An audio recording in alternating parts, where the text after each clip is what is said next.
गुरु पूर्णिमा के पावन अवसर पर भक्तों ने लिया गुरु जी का आशीर्वाद। गुरुर ब्रह्मा गुरुर विष्णु गुरु देवो महेश्वरा गुरु साक्षात परब्रह्म तस्मै श्री गुरुवे नमः। कहा जाता है कि गुरु बिना ज्ञान नहीं। साथ ही कहा गया है कि जिसके पास गुरु है वह ईश्वर के अधिक निकट है।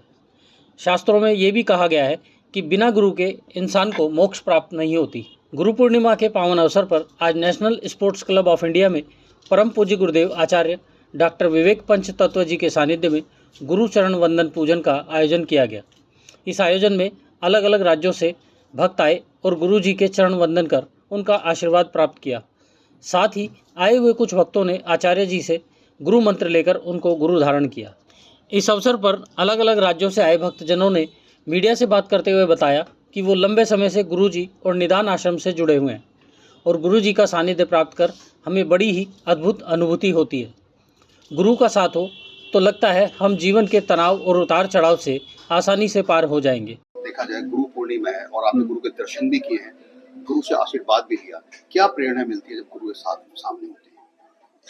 Well, I personally think कि it's very peaceful क्योंकि मेरी एज में at the age of 20 when you have so much stress and college work process internships and so much more you need specific guidance for it as well.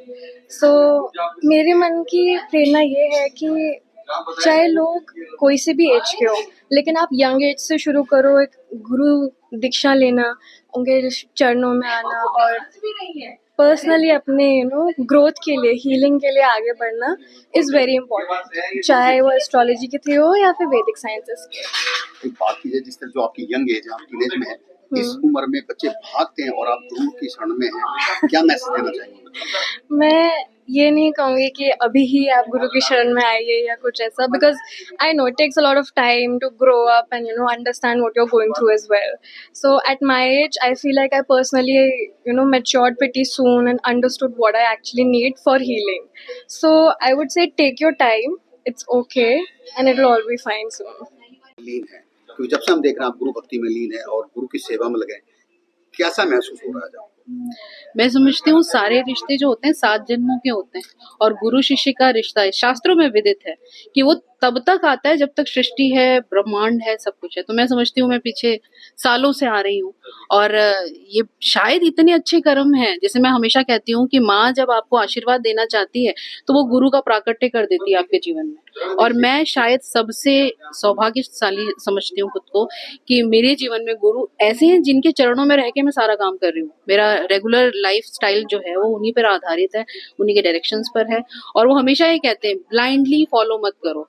यही reason है कि मैं कहूंगी कि अगर सनातन धर्म को बचाना है और आज के जमाने में कलयुग में अपने आप को सिक्योर करना है तो गुरु की शरण में आइए। एक ऐसा गुरु धारिए जो आपको रियलिटी बताए, अंधविश्वास की तरफ ना ढके। So I am the blessed one. आज गुरु पूर्णिमा है, गुरु के दर्शन किए हैं और गुरु ने आपको आशीर्वाद भी दिया, कैसा महसूस हो रहा है? बहुत अच्छा लग रहा है। जब से हम लोग गुरु जी के साथ जुड़े हैं तब से बहुत ही मेंटल पीस फील होती है, और मतलब जो पहले एंजाइटी होती थी कुछ कुछ बातों पे हम परेशान हो जाया करते थे, जब से हम गुरु जी के साथ जुड़े हैं तब से बेहद शांति अनुभव होती है, परेशानी नहीं होती। कितनी भी बड़ी प्रॉब्लम आ जाए ना तो बहुत काम फील होता है, लगता है कि गुरु जी का आशीर्वाद है तो हम लोग निकल जाएंगे इस समस्या से। तो अच्छा ही लग रहा है, पहला अनुभव लग रहा है। आपने गुरु के दर्शन किए, दीक्षा भी ली है जी। अगर तंत्र दीक्षा में क्या फर्क है? नॉर्मल दीक्षा से थोड़ा उसमें नियम कायदे थोड़े से अलग है, थोड़ा सा रेस्ट्रिक्शन ज्यादा है और सीक्रेसी रखनी पड़ती है। नॉर्मल पूजा हम जैसे लोगों को बता के कर देते हैं, तंत्र में गुरु और हमारे अलावा किसी को से डिस्कस नहीं कर सकते, और जो एक्सपीरियंसेस होते हैं वो बहुत डिफरेंट है। नॉर्मल पूजा में ऐसे एक्सपीरियंस अनुभव नहीं होता जो हम तंत्र पूजा करते हैं, साधना में रखते हैं। तो वो एक तो ब्रह्म मुहूर्त का, हम लोग तो ब्रह्म मुहूर्त में ही करते हैं, सर ने तो टाइम दे रखा है तो वो करना, एंड उसके साथ जो हमें एक्सपीरियंसेस होते हैं जो हमने स्टोरीज में अभी तक सुने थे ना कि आप तंत्र साधना में जाते हैं तो एक्सपीरियंस आपको इस तरह के आवाजें सुनाई देती है, कुछ कुछ दिखता है, वो सारी चीजें मेरे से ज्यादा इसने एक्सपीरियंस करी है। बिल्कुल ऐसे सुनाई देता है कि कोई साथ में चल रहा है या कोई दिखाई दे रहा है, अजीब सी आवाजें आती है और बहुत क्लियर फील होती है कि जैसे कोई साथ में खड़ा होके आपको बुला रहा है, या इसको जैसे घुंघरू की आवाज सुनाई देती है बहुत क्लियर, जैसे कोई साथ में चल रहा है, घुंघरू पहन के बहुत तेज डांस कर रहा है, इस तरह से ऐसे एक्सपीरियंसेस होता है। जी, आज आपने गुरु के दर्शन किए हैं और आप तंत्र विद्या में विश्वास भी रखते हैं, कैसा महसूस होता है जब से आपने दीक्षा ली है? बहुत ही अच्छा महसूस होता है, काफी बदलाव हैं जीवन में और दीक्षा लेने के बाद काफी कुछ सीखा भी है। और क्या कहना चाहेंगे गुरु पूर्णिमा के इस अवसर पर आपने यहाँ दीक्षा ली? जब से गुरुजी हमारी लाइफ में आए, लाइफ काफी चेंज हुई है। बहुत कुछ सीखा है उनसे, बहुत कुछ लाइफ में इतने चेंजेस हुए हैं कि अब लाइफ जीने का नजरिया चेंज हो गया है। अच्छा, मैं बिल्कुल एक स्पष्ट बात कहना चाहता हूँ कि पहला तो ये गुरुजी हमें चाहिए क्यों, हमारे अपनी जिंदगी में क्यों चाहिए, बड़ा बेसिक क्वेश्चन है। ज्ञान के लिए, हर चीज के लिए, और अपनी जिंदगी में बड़े गुरु मतलब मदर के रूप में, आध्यात्मिक गुरु, टीचर, गाइड, कोच, ये हमें मिले जिससे हमने सीखा, सब बड़ा कुछ सीखा। महाभारत में भी गुरु, रामायण में भी गुरु, गुरु के बिना सब निष्फल है। शादी के बाद देखा कि वाइफ से बड़ा गुरु कोई नहीं। यस सर बोलो, अपने कोई क्रिटिसिज्म नहीं, कुछ नहीं, you become a good listener, उससे बड़ा गुरु कोई नहीं। वो सारी थ्योरियां फेल होंगी जितनी सीखी थी शादी के बाद। तो मेरा ख्याल चलता है बस वाइफ से बड़ा आज की डेट में आई थिंक कोई बड़ा गुरु मजाक में, बट अदरवाइज भी उससे बड़ा कोई नहीं। गुरुदेव आचार्य डॉक्टर विवेक पंच तत्व जी ने मीडिया से बात करते हुए बताया, आज का दिन गुरु शिष्य परंपरा का दिन है। साथ ही युवा पीढ़ी को लेकर कहा, ये कलयुग का प्रभाव है, समय आएगा सभी सद्मार्ग पर चलेंगे। ब्यूरो रिपोर्ट, राष्ट्र सर्च न्यूज़ दिल्ली, देश की आवाज़। पूर्णिमा है और आज का दिन विशेष महत्व रखता है, क्या संदेश देना चाहेंगे?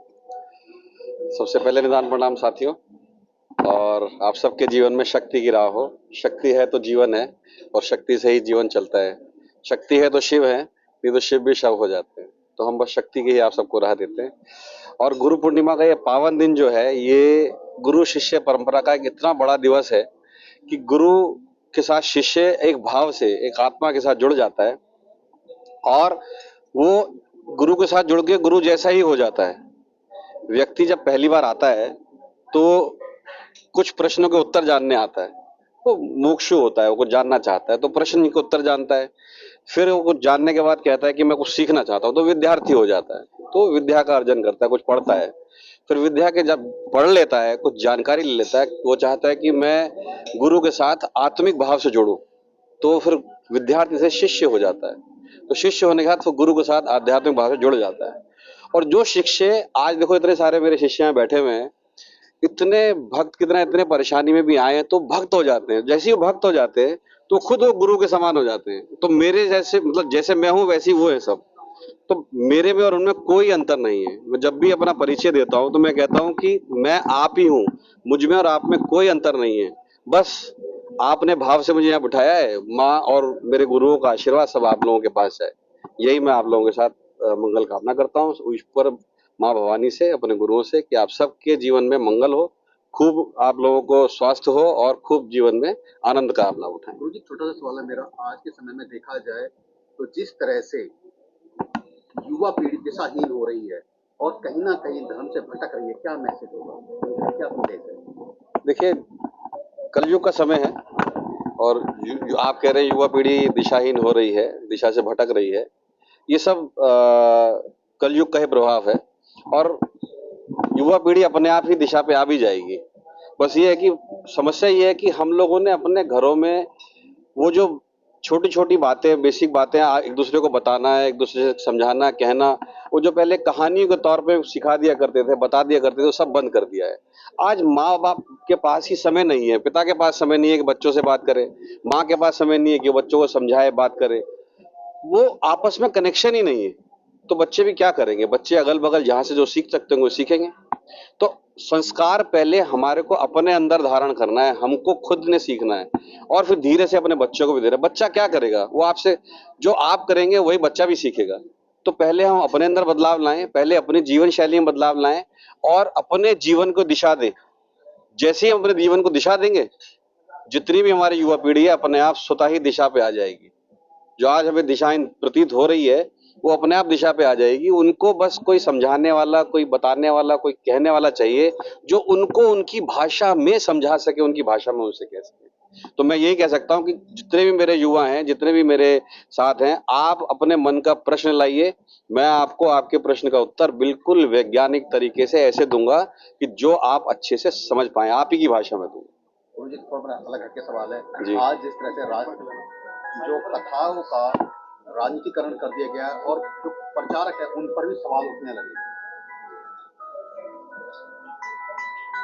जो कथावाचक हैं उन पर भी सवाल उठा दिए जाते हैं। अब देखिए, समस्या ये है कि आज के समय की सबसे बड़ी समस्या ये है कि कोई भी व्यक्ति जब कुछ हो जाता है, जैसे आज मान लीजिए, आज मेरे पास कुछ शिष्य हैं जो मेरे साथ जुड़े हुए हैं, जो मेरी तरह आराधना मेरे साथ कर रहे हैं। अब मैं अपने आप को समझ लूं जी मैं ही भगवान हूँ, तो ये सबसे बड़ी बेवकूफ़ी है। और हमारे जितने भी समाज के जितने बड़े बड़े प्रतिष्ठित चाहे वो आचार्य हैं, चाहे गुरु हैं ना, वो अपने आप को भगवान की भांति समझने लगते हैं। अब उसमें फिर वो जैसी भगवान बनते हैं, कहते हैं अच्छा अब राजनीति भी हम ही करेंगे। तो ये सब चीजें, अपने कर्म को, अपने भाव को, मैं आज सुबह ही बता रहा था, हम सबको अपने स्वभाव नहीं, स्वभाव, जो मेरा अपना अंतर का भाव है, जो मेरा स्वधर्म है, उस पे रहना चाहिए। हम अपने स्वधर्म से, अपने स्वभाव से जैसे ही च्युत हो जाते हैं, वैसे ही ये जितनी राजनीति है, ये जितने प्रभाव है, जितने भी आप कह रहे हैं ना, जो बड़े बड़े गुरुओं पर, शास्त्रियों पर भी और कथावाचकों पर भी उंगली उठती है, वो उसी वजह से उठ रही है। कहीं ना कहीं वो अपने आप को वो समझना शुरू कर देते हैं कि बस हम सबसे बड़े हो गए। भाई नहीं, मेरा अपना समझना ये है कि मैं आज जो भी हूँ वो सब माँ की और मेरे गुरुओं की कृपा है, और जो मेरे साथ है वो मेरे जैसा ही है, वो मैं ही हूँ, उसमें और मेरे में अंतर नहीं है। बस ये जो गीता का ज्ञान है ना, किसी ने व्यक्ति ने समझ लिया तो वो खुद स्वभाव में आएगा, अपने स्वधर्म पे आएगा, तो ना तो कोई उंगली उठा पाएगा, ना कोई उंगली आपको दिखा पाएगा। ऐसे ही अपने क्षेत्र व अपने आसपास की खबरों, देश दुनिया की ताज़ा तरीन सभी खबरों को देखने के लिए देखते रहिए राष्ट्र सर्च न्यूज़ चैनल। खबरों की लेटेस्ट अपडेट पाने के लिए हमारे चैनल को लाइक व सब्सक्राइब करना ना भूलें और कमेंट के द्वारा खबर के प्रति अपनी राय जरूर दें।